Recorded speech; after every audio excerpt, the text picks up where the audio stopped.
Assalamualaikum warahmatullahi wabarakatuh. Halo semua, kembali lagi dengan saya Andinila Gading, mahasiswi Universitas Bosowa, Fakultas Psikologi, Program Studi Psikologi.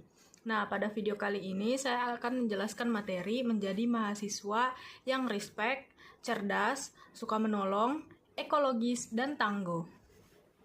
Sekarang kita masuk ke materi yang pertama, yaitu respect.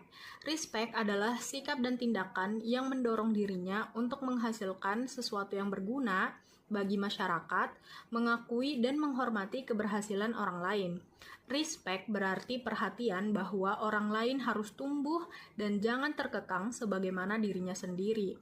Respect juga berarti tiadanya eksploitasi. Kita ingin orang yang kita cintai tumbuh dan tidak terkekang untuk dirinya sendiri dan dalam caranya sendiri, bukan untuk tujuan melayani kita. Demikianlah kata Erich Fromm dalam bukunya The Art of Loving 1953. Nah, ada beberapa macam respect, diantaranya yang pertama itu menghormati atasan. Respect dan tanda-tanda luaran respect digunakan dalam organisasi-organisasi hierarkis untuk memaksakan nilai-nilai ketaatan dan ketundukan. Yang kedua, itu hormat pada orang tua. Di banyak masyarakat, orang diharapkan untuk menghormati orang tua dan orang tua-tua di antara mereka. Dalam Konfusianisme, kesalehan yang bersifat kasih sayang merupakan kebaikan untuk menunjukkan respek pada orang tua dan para pendahulu. Yang ketiga, ada hormat pada masyarakat sebangsa. Kebanyakan masyarakat mengharapkan anggotanya untuk menjadi patriotis, menunjukkan rasa hormat kepada bangsa secara keseluruhan. Yang keempat, itu ada hormat dalam agama. Banyak agama yang meminta bentuk kehormatan tertentu pada figur-figur agama dan simbol-simbol agama, misalnya mencium tangan terhadap para ulama, menghormati salib, mencium Al-Quran, dan sebagainya. Dan yang terakhir ada hormat dalam bidang kesehatan. Penghormatan ini tampak dari penerimaan individu sebagaimana adanya dalam cara yang tidak menghakimi. Ini merupakan komponen integral dari hubungan perawat dan yang dirawat. Respect sendiri ditunjukkan dalam banyak bahasa dengan mengikuti konvensi gramatika tertentu, terutama dalam rujukannya pada individu. Yang terhormat adalah kata atau ekspresi yang menandakan respect ketika digunakan untuk menyebut seseorang. Sebagai contoh respect itu adalah gaya atau cara berpakaian secara legal, resmi, atau penggunaan gelar. Respect juga memperlihatkan kenyataan bahwa dalam pergaulan sosial kita semua adalah saudara. Maka baik apabila antara satu sama lain terjadi saling menghormati, saling menjaga kemuliaan, keharuman nama, dan kebaikan dengan setulus-tulusnya. Jadi sama sekali tidak bolehlah ia menghinakan, mencela atau menodai orang lain apabila berbuat sesuatu yang menyebabkan kemerosotan derajatnya, menyebut-nyebut keburukan dan kejelekannya di muka umum, memberikan gelar yang tidak disukai oleh saudaranya tadi, juga dilarang melakukan sesuatu yang akibatnya akan mempersempitkan kehidupan saudaranya tadi. Dilarang pula memata-matai, menyangka yang buruk padanya atau mengumpat dengan umpatan yang jelek-jelek. Manusia wajib saling menghormati karena ia adalah manusia yang dihormati, itu pun manusia pula. Dengan demikian, respect itu dijunjung tinggi karena kita diajari untuk bersikap kesatria.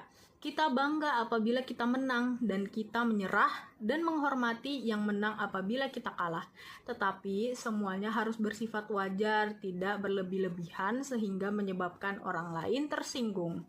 Menang ora ngasorake, menang tetapi tidak menyoraki yang kalah, kata pepatah Jawa. Begitu pula yang kalah harus menerima dan siap untuk memperbaiki kesalahannya guna kemenangan esok hari. Dengan sikap respect berarti kita pun harus siap menang dan siap kalah, siap untung dan siap rugi, siap bagus dan siap buruk, dan seterusnya. Dalam hal ini kita akan bisa mengajarkan pada generasi sesudah kita jika kita tidak bisa bertindak fair. Kita seringkali memaksakan kehendak kita, semua bisa diatur oleh kita, padahal segala sesuatu ada aturan mainnya atau rule of the game. Sekarang kita masuk ke materi yang kedua, yaitu cerdas. Cerdas adalah kemampuan seseorang dalam melakukan suatu tugas secara cermat, tepat, dan cepat. Kecerdasan adalah istilah yang mendeskripsikan kapasitas pikiran. Dalam konteks yang berbeda, ini dapat didefinisikan dalam cara yang berbeda, termasuk kapasitasnya untuk berpikir secara abstrak, memahami, komunikasi, menalar, belajar, berencana, kecerdasan emosi, dan pemecahan masalah. Kecerdasan dapat dihitung. Katanya dengan berbagai testing psikometrik, tes-tes itu dapat melihat tingkatan kecerdasan manusia yang disebut dengan intelligence quotient atau IQ, derajat kecerdasan.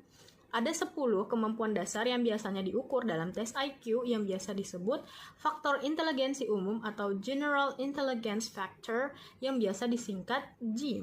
Yang pertama ada Fluid Intelligence atau kecerdasan cair, termasuk kemampuan untuk menalar, membentuk konsep, dan memecahkan masalah dengan menggunakan informasi yang tidak biasa atau prosedur-prosedur yang baru.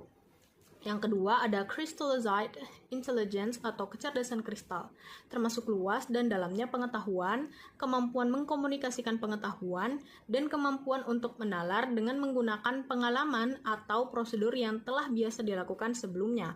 Yang ketiga, Quantitative Reasoning atau penalaran kuantitatif, kemampuan untuk memahami konsep-konsep kuantitatif dan hubungan-hubungan dan menguasai simbol-simbol numerik. Yang keempat, reading and writing, membaca dan menulis, kemampuan membaca dan menulis dasar. Kelima ada short term memory, memori jangka pendek, kemampuan untuk memahami dan memegang informasi dalam kesadaran langsung dan menggunakannya dalam jangka waktu beberapa detik saja.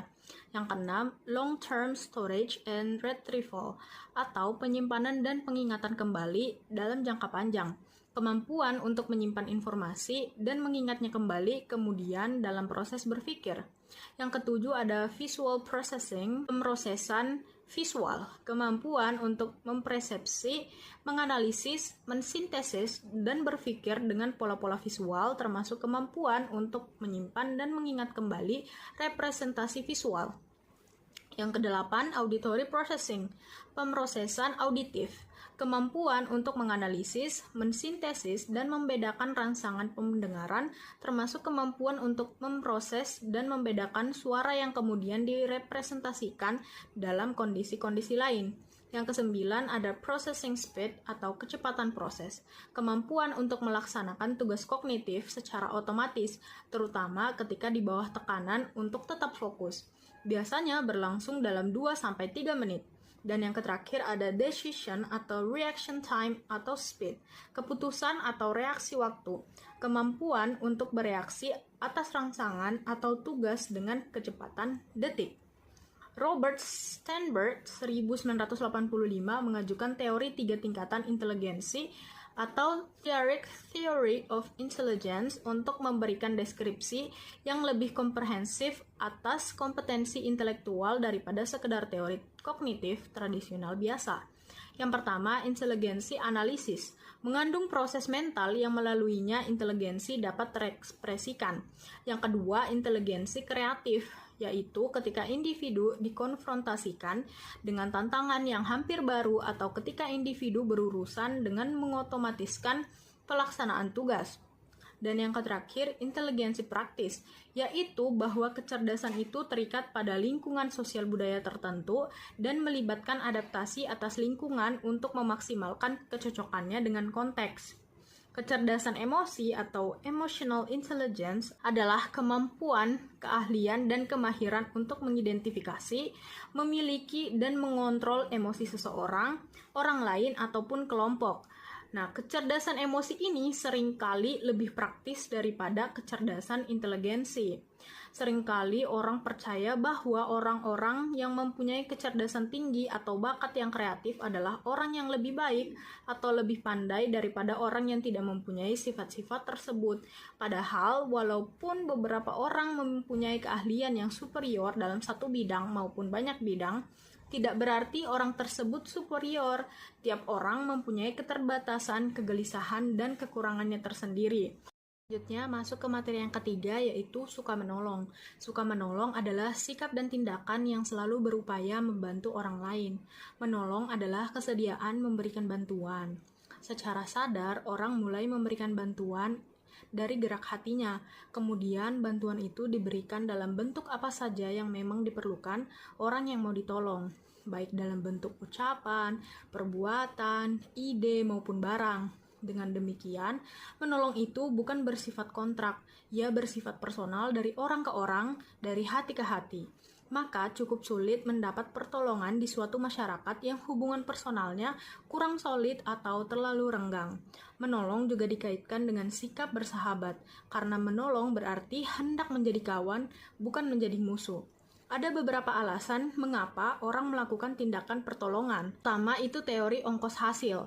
Teori ini menyatakan bahwa orang merasa tidak enak ketika melihat orang yang memerlukan pertolongan dan termotivasi untuk melakukan sesuatu untuk meringankan beban orang tersebut. Orang kemudian mempertimbangkan ongkos antara menolong atau tidak. Semakin jelas kebutuhan untuk menolong, semakin ingin orang untuk menolong. Adanya orang lain mengurangi niatan untuk menolong disebabkan adanya penyebaran tanggung jawab. Yang kedua, teori empathy altruisme. Menurut teori ini, menolong itu disebabkan karena adanya pikiran ikut merasakan apa yang dialami orang lain. Yang ketiga, teori evolusi sosialis. Teori ini mengajukan bahwa menolong orang lain itu dimaksudkan untuk mendukung daya tahan hidup ras atau kelompoknya. Yang terjadi adalah mendahulukan komunitas daripada dirinya, karena dirinya tiap orang kadang harus dikorbankan demi keselamatan semua orang. Ada beberapa keadaan yang membuat orang menolong orang lain. Yang pertama itu jumlah yang melihat. Korban kurang mendapat pertolongan ketika banyak orang di sekelilingnya. Yang kedua, peniruan. Orang tampaknya akan bersedia menolong orang lain jika ada orang yang meniru orang lain menolong. Yang ketiga, waktu luang. Orang yang punya waktu lebih luang biasanya dapat berhenti untuk menolong. Yang keempat, kesamaan. Orang yang lebih empati dan lebih rela memberikan bantuan kepada orang yang sama dengan mereka, apapun persamaan itu. Dari segi subjek sendiri, ada beberapa pihak yang bisa menolong. Yang pertama, kualitas kepribadian. Orang yang positif secara emosi, empati, dan kepercayaan dirinya lebih bersedia untuk menolong. Yang kedua, ada religiutas. Orang yang menganggap beragama sebagai sesuatu yang penting lebih dikenal sebagai orang yang bekerja untuk mereka yang memerlukan pertolongan. Ikut serta berkampanye untuk keadilan sosial dan menyisihkan uang untuk memberikan pertolongan, terutama dalam jangka waktu yang panjang. Dari segi objek sendiri, pihak-pihak yang perlu ditolong antaranya adalah korban bencana alam, korban kejahatan, orang miskin. Dan yang kedua, orang yang lebih buruk nasibnya daripada orang yang menolong. Ada pula beberapa faktor yang dapat meningkatkan rasa tolong-menolong. Yang pertama, mengurangi ambiguitas, meningkatkan rasa tanggung jawab. Yang kedua, rasa bersalah dan perhatian untuk citra diri. Yang ketiga, pengajaran keterlibatan moral. Yang keempat, mencontohkan altruisme. Sikap suka saling menolong ini merupakan tulang punggung keteguhan suatu masyarakat. Jika tidak ada sifat ini, masyarakat akan ambruk. Untuk itulah kita harus sedia memberikan contoh bagaimana saling tolong-menolong di antara kita, supaya generasi selanjutnya dapat melanjutkan kerjasama sosial yang sudah terbangun sejak lama. Materi yang keempat yaitu ekologis. Ekologis adalah sikap dan tindakan yang selalu berupaya mencegah kerusakan pada lingkungan alam di sekitarnya dan mengembangkan upaya-upaya untuk memperbaiki kerusakan alam yang sudah terjadi dan selalu ingin memberi bantuan bagi orang lain dan masyarakat yang membutuhkan. Gerakan yang mengkampanyekan untuk kembali ke alam, peduli alam, dan menghormati alam biasanya disebut gerakan hijau. Gerakan hijau mempunyai 10 nilai kunci gerakan. Yang pertama, ada ecological wisdom atau kebijaksanaan ekologis, menghormati alam dan menggunakan sumber daya alam secara bijak. Yang kedua, community-based economy, ekonomi yang berbasis komunitas, membantu ketahanan pangan dan kebutuhan pokok serta kesetaraan dalam bermasyarakat, menggunakan teknologi yang manusiawi yang membebaskan dan akrab lingkungan. Yang ketiga ada grassroots demokrasi atau demokrasi akar rumput, mendorong dan membantu partisipasi warga masyarakat lokal dalam pembuatan keputusan. Yang keempat ada decentralization atau desentralisasi, memberdayakan rakyat, lembaga rakyat, dan komunitas rakyat agar menjadi lebih mandiri. Yang kelima, gender and racial equity atau keadilan gender dan ras, mendukung interaksi yang kooperatif dan hak-hak persamaan bagi perempuan dan kaum minoritas. Yang keenam ada personal and social responsibility, tanggung jawab personal dan sosial, menekankan pada gaya hidup yang sehat dan bertanggung jawab bagi setiap orang dan masyarakat secara keseluruhan. Yang ketujuh ada respect for diversity, menghormati kemajemukan, menghormati dan mendukung kemajemukan budaya, etnis, rasial, spiritual pada masyarakat. Yang kedelapan ada non-violence atau anti-kekerasan, berjuang untuk perdamaian abadi baik pada tingkatan personal, nasional maupun global. Yang kesembilan ada global responsibility, tanggung jawab global, belajar dari dan membantu bangsa-bangsa dunia ketiga dengan slogan Think Globally, Act Locally, berpikir global, bertindak lokal. Dan yang terakhir ada future focus atau pandangan ke depan, berpikir dan bertindak dalam kerangka masa depan jangka panjang, bukan kepentingan egoistis jangka pendek dan bertindak dengan menghormati generasi masa yang akan datang. Masyarakat yang dicita-citakan ekologi sosial adalah masyarakat yang dapat mengurangi segala hierarki dalam alam dan masyarakat itu sendiri. Menjadi manusia yang bermartabat adalah menjadi manusia yang ekologis. Bermartabat karena manusia ekologis adalah manusia yang berpandangan jauh ke depan, ke arah nasib bangsa negara setelahnya, yang juga berhak mendapatkan alam yang baik, yang dapat membuat mereka hidup wajar, seperti generasi sebelumnya. Ia pun bermartabat karena manusia ekologis adalah mereka yang memperjuangkan nasib sesama mereka. Manusia yang ada di sekelilingnya bermartabat juga karena manusia ekologis adalah manusia yang menghormati alam persis seperti dirinya sendiri, karena dirinya juga alam. Sekarang kita masuk ke materi yang kelima atau materi yang terakhir, yaitu tangguh. Sikap dan perilaku pantang menyerah atau tidak pernah putus asa ketika menghadapi berbagai kesulitan dalam melaksanakan kegiatan atau tugas sehingga mampu mengatasi kesulitan tersebut dalam mencapai tujuan. Ketangguhan memerlukan kesungguhan.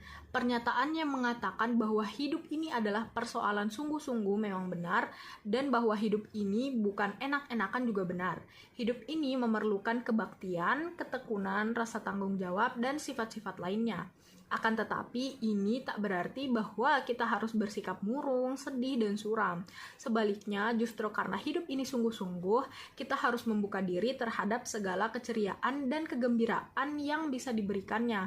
Kalau kita menghadapi hal ini, kita akan mengetahui bahwa hidup ini jauh lebih banyak mengandung kegembiraan daripada yang kita sangka. Kesungguhan dan keceriaan sering dianggap sebagai dua hal yang bertentangan, padahal kita harus menyadari bahwa kesungguhan dan keceriaan itu sebenarnya tidak saling bertentangan.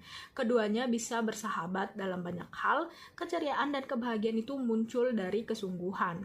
Orang yang tangguh adalah orang-orang yang bisa mengombinasikan kesungguhan dengan kegembiraan. Mereka bukan orang-orang yang murung, berat hati, suka gelisah, dan pemikir-pemikir yang tidak produktif. Keceriaan dan kesenangan hidup bukan sifat yang berdiri sendiri. Keceriaan itu keluar dari diri kita. Makin kaya kehidupan batin kita, makin banyak pengetahuan kita tentang sifat-sifat manusia. Akan semakin banyak kita bersinggungan dengan keceriaan hidup yang asli. Oleh karena itu, orang yang sungguh-sungguh adalah orang yang juga ceria. Maka dari itu, sifat ketangguhan itu bukan hanya sekedar untuk dibicarakan, tetapi juga harus dipraktekkan dalam kehidupan kita sehari-hari. Video penjelasan dari saya, apabila ada salah kata mohon dimaafkan. Wassalamualaikum warahmatullahi wabarakatuh.